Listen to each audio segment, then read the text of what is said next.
Hindi sagot ang pag-rally. Yan ang naging pahayag ng Malacanang sa gitna ng EDSA White Plains Rally ng mga miyembro ng Iglesia ni Cristo. Ayon kay Palace Press Officer Undersecretary Claire Castro, hindi sa kilos protesta maabsuelto si Senador Rodante Marcoleta na kasalukuyang nahaharap sa kasong plunder. Yan ang ulat ni Kenneth Pasyente. Ikinatataka ni Pangulong Ferdinand R. Marcos Jr. ang ikinasang surprise rally sa EDSA ng isang religious group na kinabibilangan ni Senador Rodante Marcoleta ayon sa Malacanang. Ang rally nag-ugat dahil sa napipinto umanong pagsasampa ng ombudsman ng kasong plunder laban kay Marcoleta dahil sa tinanggap nitong 75 million pesos na donasyon noong siya ay tumatakbo pa lamang bilang senador.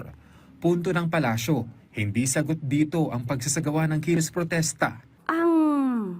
Pagrarally po ay hindi po sagot para mawala at maabsuelto agad ang isang tao sa isang kaso.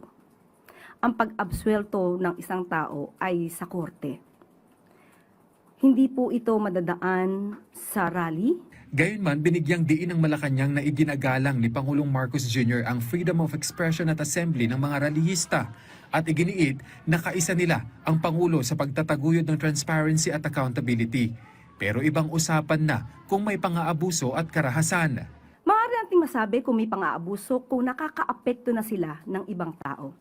Karapatan din naman lahat natin na galangin din ang karapatan ng bawat isa. Hindi rin nakitaan ng palasyo ng anumang banta sa Pangulo ang naturang kilos protesta. Pero ipinunto ni Castro na maraming ordinaryong individual ang apektado bunsod ng surprise rally na wala namang kaukulang permit. Gayunman, maximum tolerance ang iniatas ng Pangulo sa mga otoridad sa pagtugon.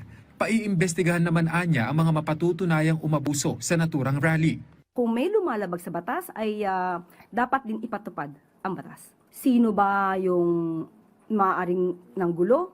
Sino yung nag-cause ng trapiko at hindi makadaan yung ibang mga sasakyan? So, alam na lang po natin. Tanong pa ng palasyo sa mga nagsasagawa ng rally. Ang Pangulo po ay naniniwala sa paninindigan ng INC. Ipatupad ang batas, transparency, accountability, managot ang dapat managot. At yan po yung ginagawa ng administrasyon.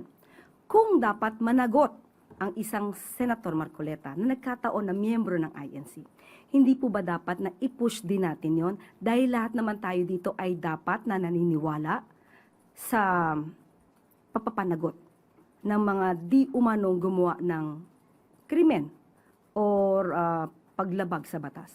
Kenneth Pasyente para sa bayan.